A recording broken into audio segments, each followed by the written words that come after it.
justement, Charlotte, vous qui enchaînez les projections et les duplex depuis le début de la compétition, on va rentrer dans le vif du sujet, enfin si j'ose dire, puisque hier soir, vous avez eu la chance d'assister à la projection du dernier film de David Cronenberg. Alors forcément, on va vous demander comment c'est. Alors, effectivement, un film de David Cronenberg en compétition, c'est toujours un événement. Ah oui. On se souvient en 96 quand il avait présenté Crash, ça avait été dingue. Les gens hurlaient, criaient, c'était le scandale de l'année, mais il était quand même reparti avec le Grand Prix du jury, comme quoi. Et cette année, donc, il revient avec un casting, mais alors 3 étoiles, Viggo Mortensen entouré des sublimes Léa Seydoux et Kirsten Stewart. La montée des marches était hier soir. Regardez cette beauté. D'accueillir l'équipe du film Les Crimes du futur, Crimes of the Future, présenté en compétition pour ce 75e Festival de Cannes.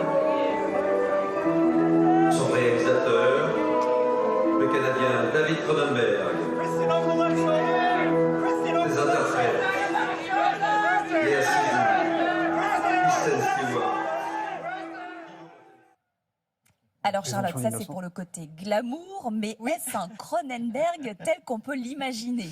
Alors, glamour, c'est pour la montée des marches, c'est pas forcément ce qui s'adapte au film. Alors oui, on retrouve tout l'univers de David Cronenberg, c'est même un film assez testamentaire, très autobiographique, comme s'il faisait un portrait de lui à travers le personnage de Viggo Mortensen. Ça se passe demain et on retrouve toutes les thématiques qu'il y a dans ces films, à savoir le corps, le sexe, la mort, les expérimentations diverses et variées. Le film se passe demain, c'est le titre, Les Crimes du futur. Ça c'est pour Anissé. Absolument, Anissé, c'est pour vous parce que demain, un temps où nos corps humains vont subir des mutations, diverses transformations.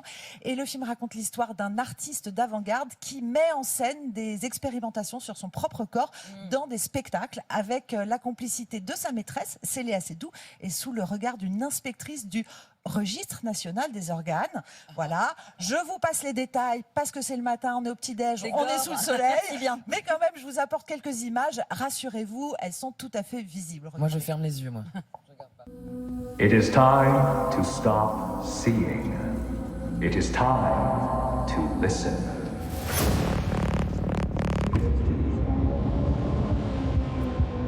A new world opens up. You afraid of a little emotion? To retrace the new sex. They are evolving away from the human path. I think it'll be a revelation. Might not be quite legal.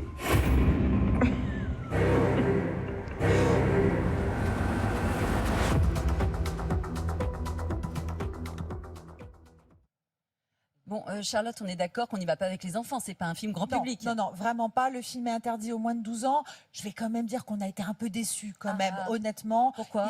Parce qu'il recycle toutes ces thématiques habituelles, que c'est plutôt ennuyeux. Le film est très conceptuel, super beau à regarder. Mais alors moi qui suis d'habitude une chochotte pour ce genre de film, je me Même suis pas peur un petit peu ennuyée. Ah oui ? Non, pas tellement, pas tellement. Par contre, Viggo, quoi. Voilà. Ah ouais, Viggo, voilà. Là, et on ne dit pas non à Bien, Viggo. Kristen. Absolument. voyez, Absolument, pour vous. Et le film sort en salle demain.